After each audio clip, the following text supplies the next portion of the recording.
I've been on a bit of a quest since I started this YouTube channel to arrive at the best configuration for making videos on YouTube. And as far as audio, the thing that all the bigger YouTubers seem to insist that is more important than anything else, I progressed through a large swath of different audio capture devices to land on this studio microphone here, for now. Here's what I've learned so far. My name is Nicholas Johnson, and this is the Space Warehouse.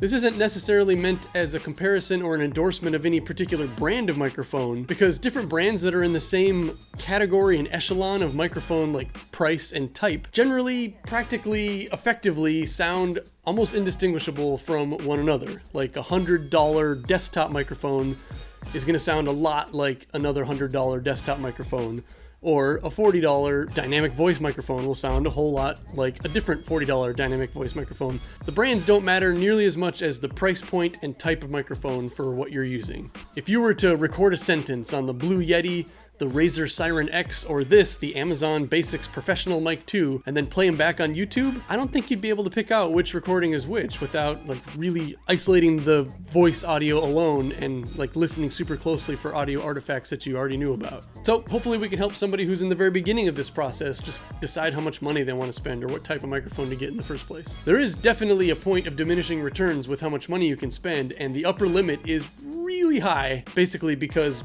this Sony microphone does exist, $10,000. First, and most importantly, I want to say that any mic is better than no mic. Here, for instance, is the sound that's coming directly out of my camera with nothing attached to it. My camera's 12 feet away from me and I'm in a room with concrete walls. This is definitively your worst option. Attaching a shotgun mic to your camera makes it a little bit better. So a shotgun microphone would be a lot better if you're someone who shoots like this, where the camera is basically right in front of me. I'm shooting 16 millimeters rather than the 50 millimeters that I had set up before. If you're running around and don't have time to set up lapel mics or something like that, then a shotgun mic is going to be your best option. If you don't want to spend money on a microphone, an easily overlooked option is just your phone. This is the audio recorded from my iPhone, just sitting on the desk in front of me through the Voice Memos app. Compared to nothing, it's surprisingly clear. Next on the list is just this TASCAM voice recorder. This sound is being recorded straight through its external microphones. These are the same little devices that I use if I'm going to be hooking up a LAV mic, either if I'm standing or moving around for whatever reason. Moving on to the LAV mics. I wanted to test the difference between the super cheap Chinese ones that you can get on Amazon for like $8, which is the sound you're hearing right now, and compare that to what I guess I'm going to call a mid-range $99 Rode LAV mic, the Rode Link LAV. So this audio now is from the Rode LAV mic. It's a $100 microphone compared to an $8 microphone, and I was really surprised at the difference being so slim between these two, between the sound of these two. In the grand scheme of things, the $8 mic does not sound that much different from the $100 mic in the LAV mic category. The Rode mic did come with this adorable little dead cat that you can put on it in case there's like a ton of wind or whatever, but obviously that's not like an $80 add-on. I have to assume that it's way more durable, but I just got it, so I can't speak to that yet. But I do know that I've broke 4 of those cheap Chinese ones in the last year of filming miscellaneous things, moving around. Usually the little thing that plugs into the recorder breaks off because it's too long, because you got to use a little converter thing for it or whatever. Anyways, the sound quality though is really close. I don't know. You be the judge for if you want to spend $100 on that or $8 on that.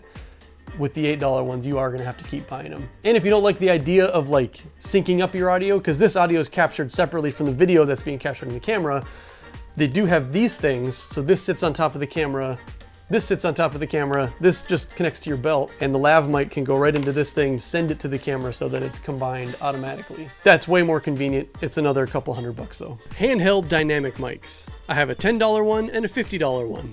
Starting with the cheaper Behringer, I don't know, microphone. These microphones need to be run through a preamp mixer that goes into your computer, that goes into your audio program of choice. So it does add like a layer of complexity to your setup. But if you're doing something like a podcast where you need like, I don't know, lots of mics plugged in at once, this mixer makes it a whole lot easier to get individual volumes for individual people versus just if you're by yourself and you have a desktop mic So for my application, I prefer like a USB desktop mic because I just have one input, sometimes two if Sarah's joining me or whatever, but I can see the appeal of having a mixer so you have different volumes for different microphones. But if you don't, you're just adding more things in between you and getting your project done. This is the more expensive, but still not that expensive, Samsung Q6. This is a $50 microphone. I don't think that you'll be able to hear an actual quality difference between the cheap one and the nice one. The big difference comes if you have like a live speaker. If you're in a live setting, more expensive microphones tend to do better with feedback. They don't feedback as easily if there's a speaker present. But in a studio setting like this, where the sound is just going into a computer and nothing's coming back out, I'm going to guess that these basically sound the same. So if that's all you're going to use it for, you don't need to spend that much money on one of these microphones at all. And finally, the desktop USB mics. There are lots of options of these particular types of mics that you can buy, and there's a zillion reviews online that compare them to one another. But really, for me, I think they fall into three categories. Really two categories, because the third one is just unnecessary. There are cheap ones and nice ones. And then there's like stupid, crazy expensive ones that I don't think you can hear the difference unless you're wearing soundproof headphones in a soundproof environment and you've isolated the voice and that's all you can hear and you can just pick it apart. Anyway, this is a very cheap mic, the Amazon Basics Desktop Mini Condenser Mic. You can find it for like $35 on Amazon.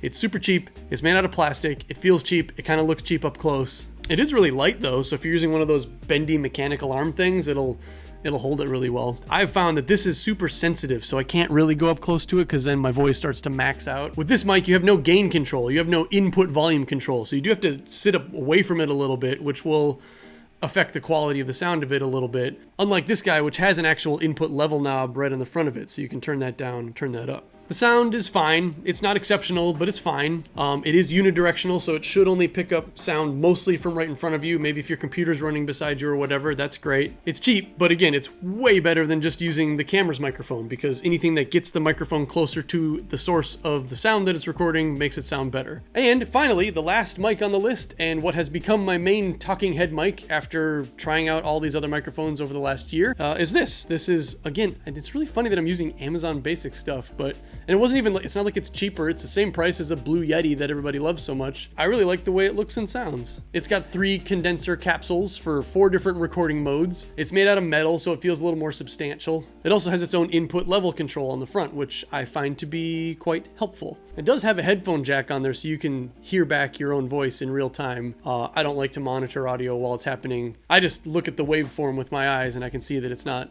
clipping out or anything. Anyway, this isn't a review of this specific microphone, but this is what I've landed on as the best echelon microphone, the not cheap but not crazy expensive desktop USB microphone that you get to sit really close to and has control over the audio. I think this is the real sweet spot for this particular talking head application. Razer, the keyboard company, makes one. Blue has the Yeti that everybody likes and loves. Samsung makes a really good desktop USB microphone, but like about the $100 range of USB desktop mics is, if you ask me, it's the way to go. There do exist, of course, much more expensive microphones, but I mean, as long as your video has some sort of background music or background sound, or if you're doing something anyways, it's not like your voice is totally isolated in a vacuum and people are listening with sound canceling headphones. It's just the quality of your voice. One final thing to note is that most of the people watching YouTube videos are going to be watching either on a phone or a laptop where the speaker quality doesn't even match the audio quality of these mid-range options. And so again, going like way crazy expensive is only going to be worth it if the person watching your video